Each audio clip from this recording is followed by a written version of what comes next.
ನಿಗಮ ಮಂಡಳಿಗಳಿಗೆ ಈಗಾಗಲೇ MLAಗಳಿಗೆ ಕಾರ್ಯಕರ್ತರಿಗೆ ಮತ್ತು ಮುಖಂಡರುಗಳಿಗೆ ಕೊಡಬೇಕನ್ನೋದು ತೀರ್ಮಾನ ಆಗಿದೆ. ಅದು ಕೆಲವರು MLAರಿಗೆ ಮಾತ್ರ ಕೊಡ್ತೀವಿ ಅಂತ ಹೇಳಿರುವಂಥ ಸುಳ್ಳದು. ಪಟ್ಟಿಯಲ್ಲಿ ಆ ಥರ ಏನಿಲ್ಲ. 3 ಜನರಿಗೂ ಕೊಡಬೇಕನ್ನೋದು ತೀರ್ಮಾನ ಆಗಿದೆ. ಬಹುಶಃ ಇನ್ನೊಂದು 2-3 ಸಲ ಡೆಲ್ಲಿ ಹೋಗಿಬಿಟ್ಟು ಪಟ್ಟಿ ಬಿಡುಗಡೆ ಆಗುತ್ತೆ ಅನ್ನೋ ಸುದ್ದಿ ಇದೆ ನನ್ನ ಲೆಕ್ಕ. ಖಂಡಿತ ಅದು ಆಗುತ್ತೆ. ನನ್ನ ಲೆಕ್ಕ ಕಾರ್ಯಕರ್ತರಿಗೂ ಕೊಡಬೇಕು, ಮುಖಂಡರಿಗೂ ಕೊಡಬೇಕು, ಮತ್ತು ಕೆಲವು ಹಿರಿಯ MLAಗಳು ಇರ್ತಾರೆ ಅವರಿಗೂ ಕೊಡ್ರಿ ಅಂತ ನಾವು ಕೇಳಿದ್ದೀವಿ ಅಷ್ಟೇ.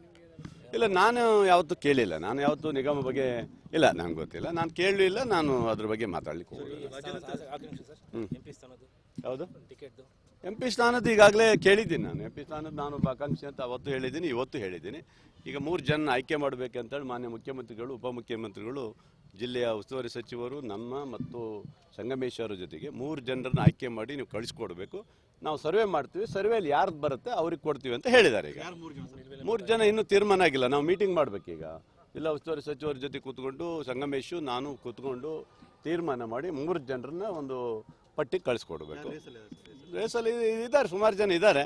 ಅವ್ರನ್ನೆಲ್ಲ ನಾವು ನೋಡಿ ಅಳೆದು ತೂಕ ಮಾಡಿ 3 ಜನ ಕಳಿಸ್ತೀವಿ. ಅಲ್ಲ ರೀ, ನೋಡಿ ಬರುತ್ತೆ ಅದು. ನಾವು ಕಳಿಸ್ತೀವಿ, ಅವರು ಸರ್ವೆ ಮಾಡ್ತೀವಿ. ಸರ್ವೆಯಲ್ಲಿ ಯಾರ ಹೆಸರು ಬರುತ್ತೆ ಅವ್ರಿಗೆ ಮಾತ್ರ ಕೊಡ್ತೀವಿ ಅಂತ ಹೇಳಿದ್ದಾರೆ. ನಮ್ದೇನು ಬದಲಾವಣೆ ಇಲ್ಲ. ನನ್ನ ಹೆಸರು ಒಂದು ಹೋಗುತ್ತೆ ಅಂತ ತಿಳ್ಕೊಳ್ರಿ. ಅದರಲ್ಲಿ ಯಾವ ಬದಲಾವಣೆಯನ್ನು ಕಾಣಲ್ಲ. ಹಾಗಾಗಿ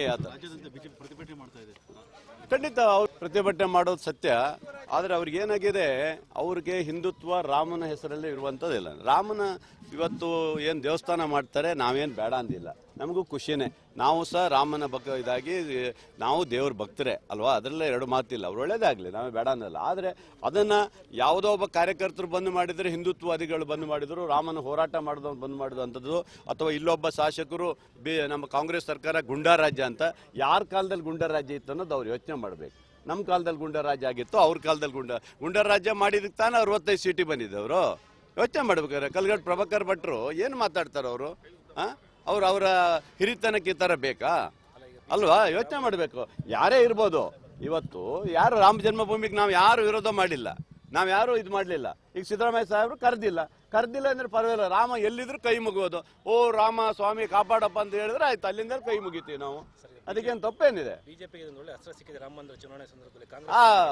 ಇರ್ಬೋದು. ಯಾಕಂದ್ರೆ ಅವರಿಗೆ ಪ್ರತಿ ವರ್ಷನೂ ಒಂದೊಂದು ಸಿಕ್ಕುತ್ತೆ. ಅವರಿಗೆ ಹಿಂದಿನ ಕಾಲದಲ್ಲಿ ಒಂದು ಘಟನೆ ಬಂತು, ಅವರಿಂದ ಅದೊಂದು ಪ್ಲಸ್ ಆಯ್ತು. ಈಗ ರಾಮ ಮಂದಿರ ಇಟ್ಕೊಂಡು ಮನೆಗೆ ಅಕ್ಷತೆ ಕೊಡ್ತಾರೆ. ಕೊಡ್ಲಿ, ಬೇಡ ಅನ್ನೋದಲ್ಲ. ಅದ್ರ ಬಗ್ಗೆ ನನಗೇನು ಇದು ಅಭ್ಯಂತರ ಇಲ್ಲ.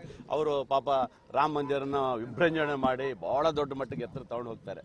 ಸ್ವಾಮಿ, ನೀವು ತಗೊಂಡೋಗಿ, ದೇವರುಗಳಿಗೂ ತಗೊಂಡೋಗಿ, ದೇವಸ್ಥಾನಗಳು ತಗೊಂಡೋಗಿ. ಈ ದೇಶದ ಭಾಳಷ್ಟುಗಳು ಇವತ್ತು ಶಿಕ್ಷಣ ಸಂಸ್ಥೆಗಳು, ಭಾಳಷ್ಟು ಕನ್ನಡ ಶಾಲೆಗಳು, ಇತರೆ ಎಲ್ಲವೂ ಇವತ್ತು ಅನಾಥ ಆಗ್ತಾ ಇದ್ದಾವೆ. ಅದ್ರ ಕಡೆನೂ ಅವ್ರನ್ನೇ ಕೊಡ್ರಿ ಸರ್. ನೋಡಿ, ದೇವ್ರು ಎಲ್ರಿಗೂ ದೇವರೇ, ನಮಗೊಬ್ಬರೇ ಅಲ್ಲ. ಅವರಿಗೂ ದೇವರೇ, ನಮಗೂ ದೇವರೇ. ನಾವು ಕೈ ಮುಗಿತೀವಿ, ಅವರು ಕೈ ಮುಗಿತಾರೆ. ಹಂಗಂತ ಯಾವುದೇ ವಾತಾವರಣ ಚೇಂಜ್ ಆಗೋ ಪ್ರಶ್ನೆ ಇಲ್ಲ. ಅವ್ರಿಗೆ ಏನಾಗಿದೆ ಅಂದರೆ, ಇದೊಂದು ಚಾನ್ಸು. ನಾವು ರಾಮ ಮಂದಿರ ಕಟ್ಟಿದ್ದೀವಿ ಅಂತ ಮನೆ ಅಕ್ಷತೆಗಳ ಕೊಟ್ಟು ಜನರ ಏನಾದ್ರು ಎಳ್ಕೊಳಕ್ಕಂತ ಪ್ರಯತ್ನ ಪಟ್ಟಿದ್ರೆ ಅದು ಯಾವುದೂ ನಡೆಯೋದಿಲ್ಲ. ಜನರಿಗೆ ಗೊತ್ತಿದೆ ಅಲ್ವಾ? Thank you. ಪಾಪ ಅದೇ ನಾನು ಬೇಡ ಅನ್ನಕ್ಕೆ. ಅವ್ರ ಪಕ್ಷ, ಅವ್ರ ಉಪಾಧ್ಯಕ್ಷರು ಕೊಡ್ಕೋಬೋದು, ಕಾರ್ಯದರ್ಶಿನೂ ಕೊಡ್ಬೋದು, ಏನು ಬೇಕಾದ್ರೂ ಕೊಡಲಿ. ಅವ್ರ ಪಕ್ಷ ಸಂಘಟನೆ ಮಾಡಿ ಕೊಟ್ಕೊಂಡಿದ್ದಾರೆ. ಅದ್ರ ಬಗ್ಗೆ ನಾನು ಹೇಳಕ್ಕೆ ಬರೋದಲ್ಲ. ಅವ್ರ ಪಕ್ಷ ಅದು, ಅವ್ರು ಯಾರಿಗೆ ಏನು ಬೇಕಾದ್ರೂ ಕೊಟ್ಕೊಳ್ಳಿ. ಅವ್ರಿಗೆ ಒಳ್ಳೇದಾಗಲಿ ಅಂತ ಹಾರೈಸ್ತೇನಪ್ಪ. ಅವರು ಪಕ್ಷ ಕಟ್ಕೊಂಡು ಇಡೀ ರಾಜ್ಯಾದ್ಯಂತ ಓಡಾಡಿ ಮುಂದೆ ರಾಜ್ಯ ಅಧ್ಯಕ್ಷರಾಗಲಿ ಅಂತ ಅವ್ರು ಹಾರೈಸ್ತೇನಪ್ಪ ನಾನು. ಸರಿಯಾ? ನೋಡಿ, ಒಂದು ಕೋರ್ಟಲ್ಲಿ ತೀರ್ಮಾನ ಆದಂಥ ಸಂದರ್ಭದಲ್ಲಿ, ಬಂದಂಥ ಸಂದರ್ಭದಲ್ಲಿ ಇರುತ್ತವೆಲ್ಲ ಅಪಾದನೆ ಮಾಡೋದು, ಆರೋಪ ಮಾಡೋದು ಸಹಜ. ಅದನ್ನು ಮುಕ್ತವಾಗಿ ಬರುವಂಥ ಕೆಲಸ ಅವರಲ್ಲಿ ಇರುತ್ತೆ. ಅದನ್ನು ಕೋರ್ಟ್ ನೋಡ್ಕೊಳ್ತಾರೆ.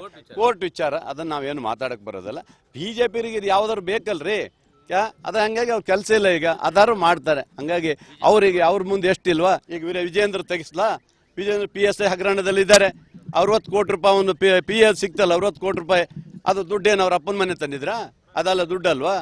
ಈಗ 40,000 ಕೋಟಿ ಹೊಡೆದ್ರು ಅಂತ, ಅಪ್ಪ ಮಕ್ಕಳು ಹೊಡೆದಾರ ಅಂತ ಹೇಳಿ ಈಗ ಯತ್ನಾಳ್ ಹೇಳ್ಯಾರೆ. ನೀವು ಅವೆಲ್ಲ ತನಿಖೆ ಮಾಡಿರಿ, ಗೊತ್ತಾಗುತ್ತಲ್ಲ. ಅವ್ರ ಪಕ್ಷದಲ್ಲೇ ಹುಳ ಬಿದ್ದಿದೆ. ಬೇರೆಯವ್ರನ್ನ ಇದು ಮಾಡೋದು ಬೇಡ ಅಂತ ಹೇಳೋದು ಖಂಡಿತ ಒಳ್ಳೇದಾಗಿ. Thank you.